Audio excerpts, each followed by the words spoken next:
this edition of 2020 Daily Trail Markers, Democratic presidential candidates are weighing in after House Democrats unveiled 2 articles of impeachment against President Trump on Tuesday. They accuse the president of abuse of power and obstruction of Congress.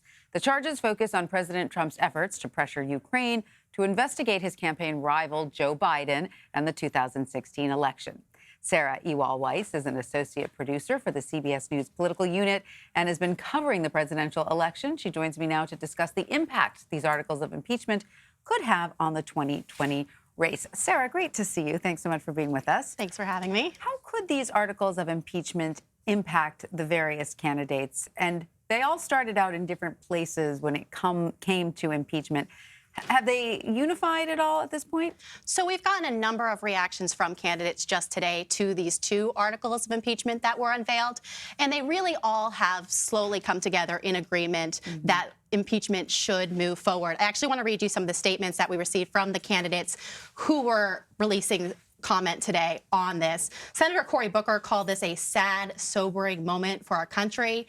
This president violated his oath to the American people. Now those of us who are sworn an oath to protect and defend the Constitution have a duty to follow ours, unquote. And that, of course, is something he's referencing, which is the Senate trial should the House vote to impeach.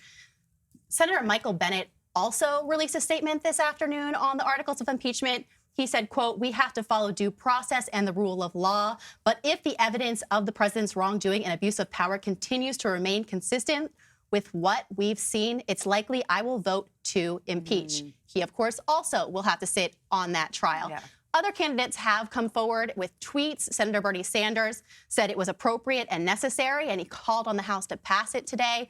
And then Andrew Yang said he agrees with proceeding on impeachment in a tweet and said, quote, "It's the right thing to do." So we've gotten various comments from different people coming. So for some candidates, this has been an evolution, but now they all sort of seem to have met, at least in agreement with the House Democrats. Correct. And if you look at the different candidates, of course, if you look at someone like Elizabeth Warren, she has been calling for impeachment since the Mueller report came out this spring. And she will point out, saying she's the first candidate who called for impeachment. Of course, when Speaker Pelosi called on the House Judiciary Committee to draft the articles last week, she said it in a tweet, it was long overdue.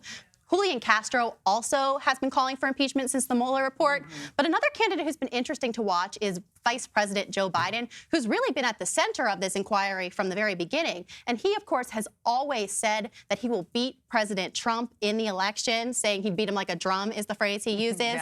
But he's also called for an inquiry. It took until October for him to call directly for impeachment, saying it was to preserve the Constitution and democracy. So he was one of the candidates who slowly evolved to where he stands now. Right. So, Sarah, 5 Democratic senators, sitting senators, are also currently running for president. If this impeachment trial goes forward into the Senate, they could be off the campaign trail indefinitely. Do these campaigns have a plan for keeping everything moving forward while these senators are stuck in Washington?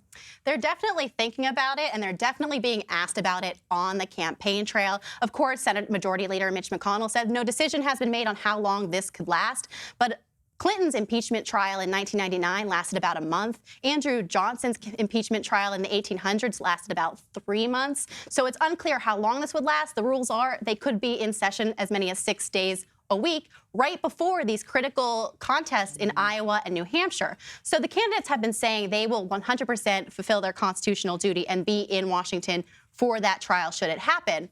With that said, they're also saying how they will get out to these early states as often as they possibly can. Some candidates have floated potential surrogates being out on the campaign trail for them.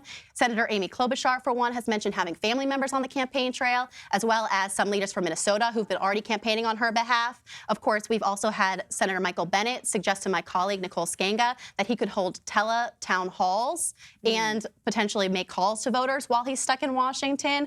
Senator Sanders said, of course, it's going to be a challenge. But what's interesting is I actually spoke to President Obama's 2012 campaign manager about the challenges these senators would face. And he said, yes, it'll be a logistical challenge and a scheduling nightmare. But some of these senators who are in Washington who are running for president may be able to use this to their advantage because all eyes will be on Washington for a trial, and therefore the national spotlight might be on them. They might not get to meet with as many early state voters early on.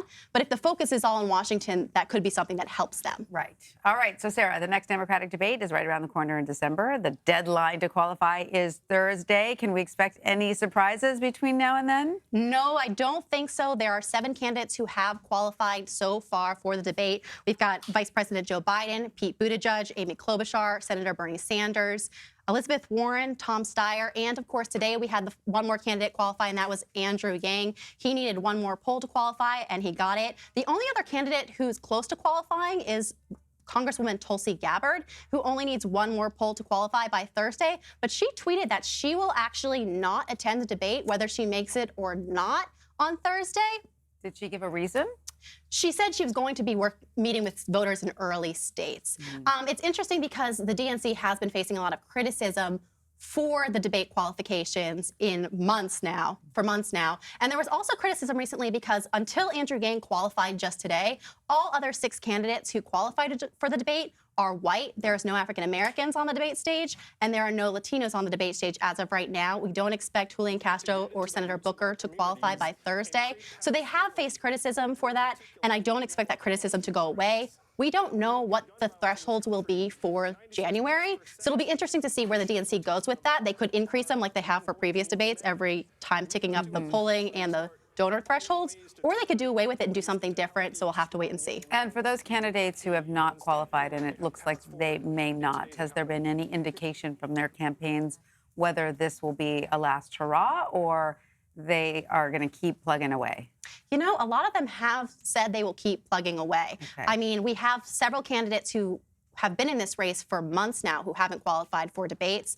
Of course, Michael Bennet hasn't been in a debate recently, but he said he would stay in the race through the early contest. Other candidates haven't been in debate since July, and they haven't dropped out. We really haven't, interestingly enough, seen any shakeups due to the debates. So candidates who have qualified, it's kind of all, the polls have kind of stayed very similar no matter what happens. Some of them get an uptick in fundraising immediately afterwards. Some get a small boost in polling, but it hasn't really changed anything with that top tier of candidates from debate to debate. Everyone is still hopeful and working hard. Sarah Ewall Wice, thank you so much for joining us. We really appreciate it. Of course.